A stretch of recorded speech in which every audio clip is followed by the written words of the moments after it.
전세 시장의 특징은 매매 시장과 달리 투기적 가수요가 없는, 거품이 없는 실소유자가 지배하는 시장이라고 말할 수 있습니다. 그리고 전세 가격은 수요 공급, 다시 말해 시장 원리에 따라서 임대료가 결정되는 특징을 가지고 있습니다. 그런데 현재 주택 수급 관계를 살펴보면 작년도에 약 32만 가구에서 올해는 19만 가구, 그리고 내년에는 11만 가구 정도로 주택의 입주 물량이 급격히 감소할 전망입니다. 따라서 전세 시장은 올해뿐만 아니라 내년까지 상승세가 지속될 가능성이 높습니다.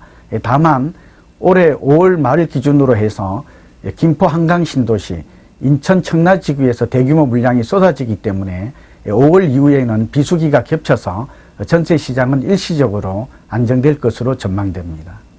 지금은 전세가 상승과 함께 매매 가격이 완만하게 상승하고 있기 때문에 매입 시기는 가급적 빠를수록 좋다고 볼 수가 있습니다. 다만 정부가 올 3월 말로 끝나는 DTI 규제 완화 시기를 연장하느냐의 여부가 아직 결정되지 않았기 때문에 좀 신중한 투자자라면 올해 3월 말 DTI 규제 완화 연장 여부를 확인한 후에 4월 이후 비수기를 이용해서 주택 구입에 나서는 전략도 좋아 보입니다.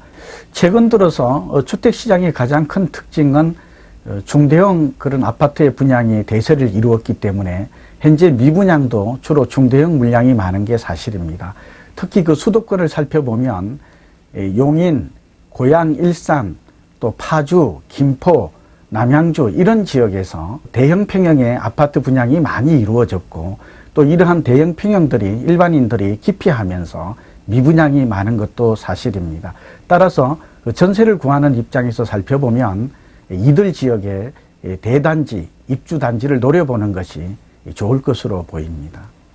현재는 인구가 감소하고 있고 경기 침체 등의 여파로 소형이 인기를 끌고 있는 게 사실입니다. 여기에 따라서 건설회사들도 소형 단지 위주로 대부분 공급에 나서고 있는 실정이라고 볼 수 있습니다. 하지만 국민소득이 증가하게 되면 인당 주거 면적은 늘어나게 됩니다. 예를 들면 현재 우리나라의 인당 주거 면적은 약 10평 정도, 33제곱미터로 보이는데 국민소득이 3만 불 정도로 늘어나게 된다면 일본과 같이 15평 정도로 늘어나지 않을까 이렇게 볼 수 있습니다. 두 번째는 주택의 공간 활용, 주거의 기능이 바뀌고 있습니다. 현재까지는 주택은 소위 숙식 기능에만 그쳤습니다만 앞으로는 문화, 정보, 교육, 엔터테인먼트 그리고 친교의 그런 공간으로 점차 주택 공간의 활용 용도가 다양해지고 있기 때문에 주거 면적도 이에 따라서 다소 늘어날 것으로